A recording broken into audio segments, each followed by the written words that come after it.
Hi guys, today we'll talk about how to fix or how to solve connection on Picsart. To know how to fix or how to solve connection on Picsart app, you should just go to settings.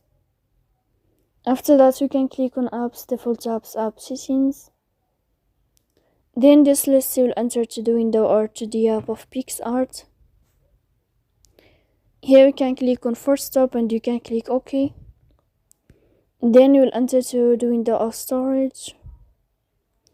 Here you can click clear cache. Then you can turn off your Wi-Fi. And you can wait a moment to turn on your Wi-Fi again. So if it's not working with you, you can go to Play Store. If you'll find here Picsart in this page, you can update your app. So please don't forget to support us by like and subscribe. See you next time in another video, and thank you for watching.